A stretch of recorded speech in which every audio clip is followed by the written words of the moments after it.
Be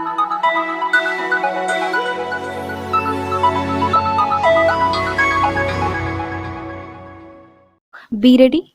5 seconds.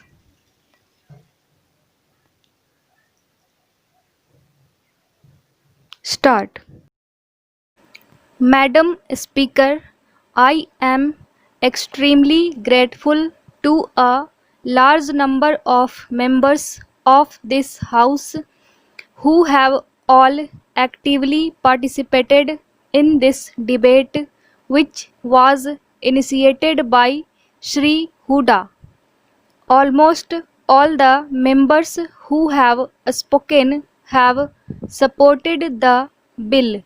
Some appeared to have supported it wholeheartedly and some others very grudgingly.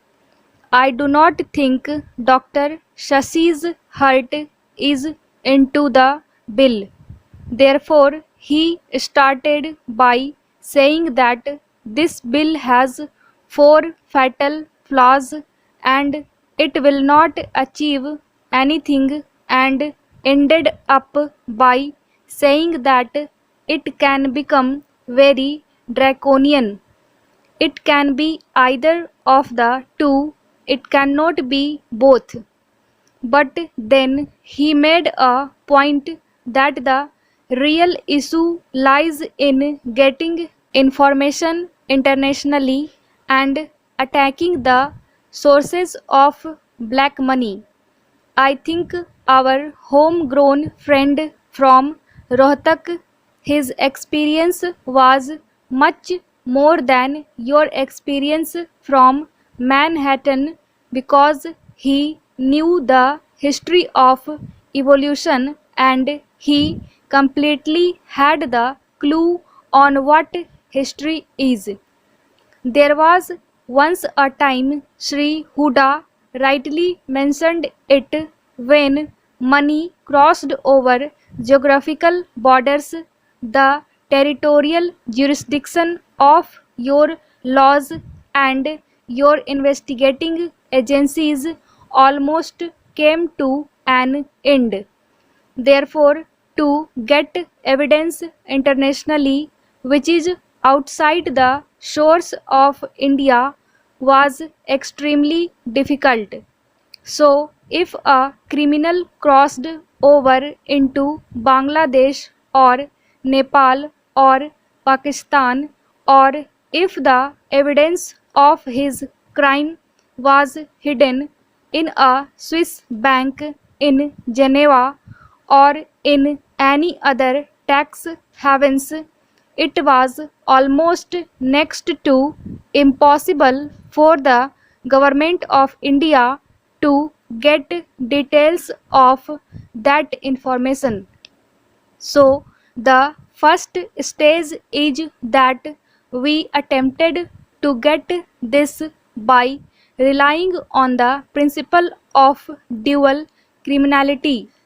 The principle of dual criminality was that if the offense was per se a taxation violation, the cooperating state would not give information. It had to be a criminal offense, an offense under investigation. It should be an offense in both the territories. It should be an offense in India and in the other territory. This procedure continued.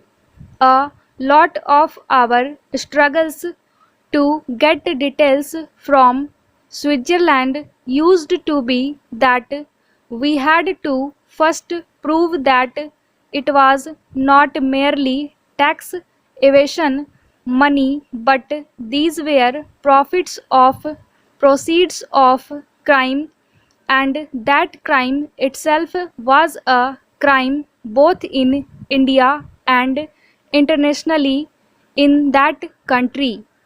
Thereafter, we enter the second stage, that how can people who hide money in one country and keep it in another are dealt with.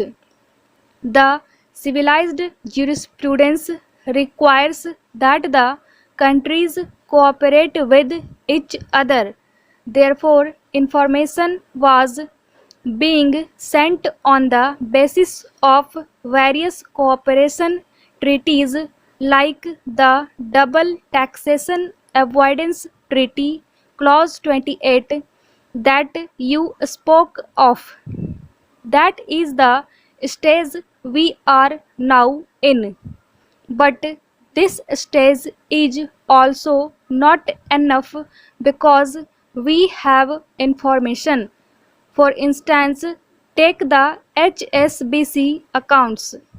The information about the HSBC account in Geneva is stolen by somebody. It was taken to France. That stolen information is made available to various countries by the French government.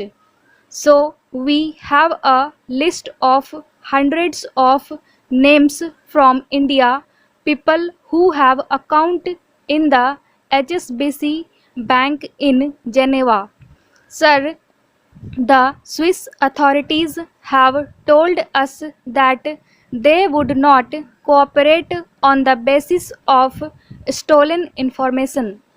So the revenue secretary led a team of officials and entered into an agreement. They asked the Swiss, what if we are able to get independent evidence independent of the stolen information against the same people, and the Swiss said that they would cooperate. So there is a written arrangement, joint release was issued. They are now cooperating in a number of cases. Some of them are very significant cases, and we have got cooperation.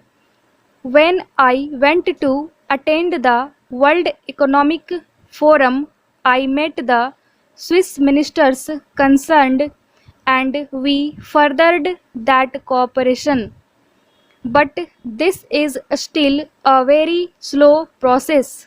Now the world is moving towards what is the core of the whole issue.